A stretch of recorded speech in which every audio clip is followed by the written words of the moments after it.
గౌరవనీయులు మన ప్రీతమ ముఖ్యమంత్రి శ్రీ రేవంత్ రెడ్డి గారికి, అలాగే మంత్రివర్యులు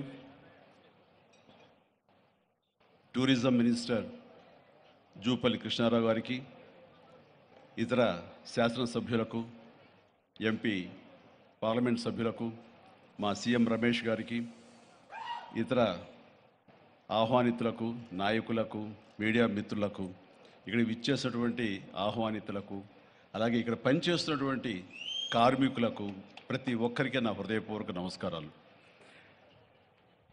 ఈ ప్లేసు మీ అందరికంటే నాకు ముందు తెలుసు.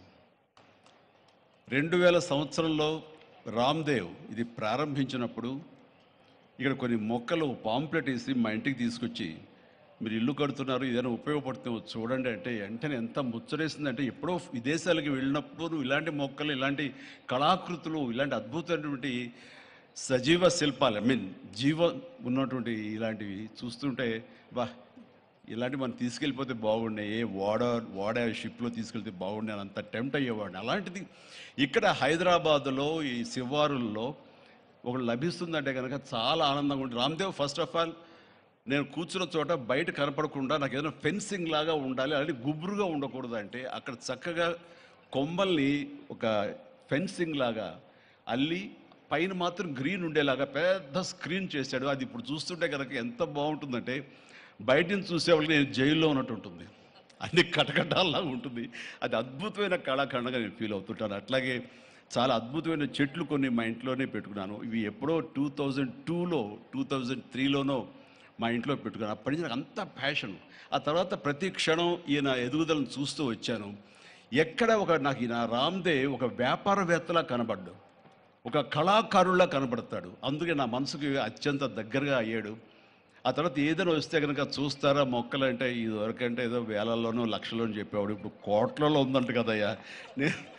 ఇప్పుడు నా సంపద అంతంత మాత్రమే ఉంది, కొనలేనేమో అన్నారు. కానీ చూడండి సార్, వస్తే మీరే టెంప్ట్ అవుతారు. ఇప్పుడు గౌరవ ముఖ్యమంత్రి గారితో పాటు అన్నీ వీక్షిస్తుంటే ఎంత టెంప్టింగ్ ఉందంటే, ఇవన్నీ మన ఇంట్లో పెట్టేసుకుంటే ఎంత బాగుంటుంది అనిపిస్తుంది. అంత అందంగా దీనికి కావాల్సిందని వ్యాపార దృక్పథం కాదు, కళా హృదయం ఉండాలి.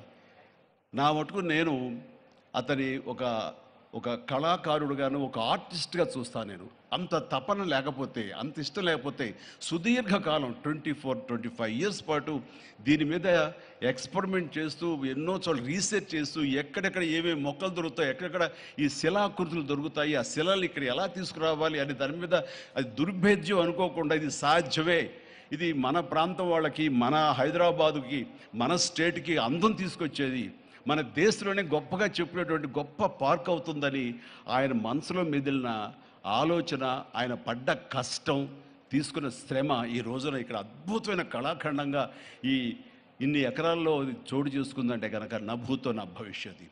ఎవరైనా సరే అంత డబ్బులుంటే కనుక ఏం వ్యాపారం చేద్దాం, ఇంత స్థలం ఉంది కదా, దీన్ని ఎలా రియల్ ఎస్టేట్ చేద్దాం, దీన్ని ఏదో గవర్నమెంట్ వాళ్ళ మన్నలతో వాళ్ళ పర్మిషన్లతో తీసేసుకుని అక్కడ మనం మల్టీ స్టోరీ పెట్టుకుంటే ఆయన జీవితం కాదు కదా, తరతరాలు కూడా నిలిచిపోతాడు. అలా కాకుండా ఆయన కేవలం ఒక లోపల ప్యాషన్, చిన్నప్పటి నుంచి కాలేజీ రోజులో చదివే దగ్గర నుంచి, ఆర్ట్ కాలేజీలో చదువుతున్న దగ్గర నుంచి కూడా ఆయన మదిలో ఉన్నటువంటి ఆయన బ్రెయిన్ చైల్డ్, అలాంటి దాన్ని ఈ రోజున ఈ రూపం తీసుకొచ్చారంటే ప్రతి క్షణం, ప్రతి కార్నర్ ముఖ్యమంత్రి గారు చూసి ఎంత ముచ్చటపడిపోతున్నారంటే అంత ఇంత కాదు.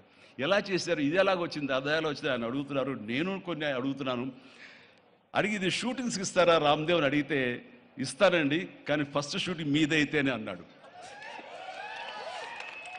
ఇప్పుడు నువ్వు ఆ మాట అన్నావు కదా, ఇప్పుడు కొత్తగా హీరోయిన్ని తీసుకొచ్చి ఆ అమ్మాయితో స్టెప్లు వేయాలంటే ఈ ఎండలో ఎలా ఉంటుందేమో తెలియదు, కానీ ఏదో చలికాలం అయినప్పుడు నెక్స్ట్ చలికాలం అయితే చేస్తానయ్యా అన్నాను.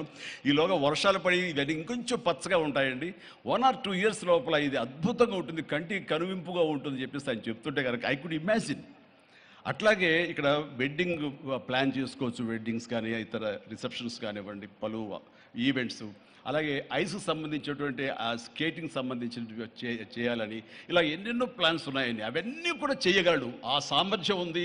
అలాగే ప్రభుత్వం కూడా ఖచ్చితంగా సపోర్ట్ చేస్తారు, అందుకు సమాయుత్తమై ఉన్నారు ఆయన. అందుకనే ఎంతో బిజీగా ఉన్నారు సీఎం గారు. వాళ్ళు చూస్తే కనుక మనుషులు ఇంటి చుట్టూ ఉన్నారు. అవన్నీ అన్నీ పక్కకు పెట్టి ఈ ప్రోగ్రామ్స్ అన్ని పక్కకు పెట్టి నిన్నటిదాకా ఆయన ఎలక్షన్ క్యాంపెయిన్ ఎక్కడో చేసి వేరే రాష్ట్రాల్లో వచ్చి రామ్దేవ్ మీద ఈ ప్లేస్ మీద ఎంతో ప్రేమ లేకపోతే ఇలాంటి దాన్ని మనం ఎంకరేజ్ చేయాలి అని ఆయన ఉద్దేశం లేకపోతే ఇంత ఓపికగా ఈ ఎండ్లో ఆయన వచ్చేవారు కాదు. ఫస్ట్ ఆఫ్ ఆల్ ఆయన ఇక్కడికి వచ్చి దీన్ని ఎంకరేజ్ చేస్తున్నందుకు వారికి మనస్ఫూర్తిగా అభినందనలు తెలియజేస్తున్నాను ముఖ్యమంత్రి గారికి.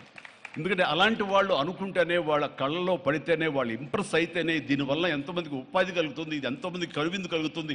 మరి ఎంతోమంది ఈ ప్లేస్ని వాళ్ళ ఈవెంట్స్కి ఉపయోగించుకుంటారు. తద్వారా టూరిజం పెరుగుతున్న ఉద్దేశంతో కూడా మన జూపల్లి కృష్ణారావు గారు దీన్ని ఎంకరేజ్ చేయడం కోసం సమాయత్తమై ఉన్నారు. అలా ప్రభుత్వ సహకారాలు దీనికి మెండుగా ఉంటాయని ఆశాభావం వ్యక్తం చేస్తూ, మీరు ఏదైతే కనుక ఊహించారో రామ్దేవ్ అది త్వరలో ఖచ్చితంగా అవుతుంది.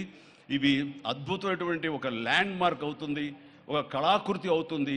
అది రాష్ట్రానికి వన్నీ తీసుకొస్తుంది, హైదరాబాద్కి తలమానికంగా ఉంటుంది. ఒక హైదరాబాద్ ఒక ఇల్లు అనుకుంటే ఇంట్లో ఒక అద్భుతమైన పెయింటింగ్ పెట్టుకుంటే ఎంత బాగుంటుందో ఆ పెయింటింగ్ ఈ రోజున ఈ ఎక్స్పీరియన్స్ తోటి నేను చెప్తున్నాను, this will be a beautiful piece of art. అందుకని మరొకసారి వారికి నా హృదయపూర్వక ధన్యవాదాలు, అభినందనలు తెలియజేస్తూ ఈ అవకాశం వచ్చినందుకు అండ్ సీఎం గారితో నేను ఈరోజు ఈ ప్రోగ్రాంలో పాల్గొన్నందుకు నా సంతోషాన్ని తెలియజేస్తూ all the very best, God bless.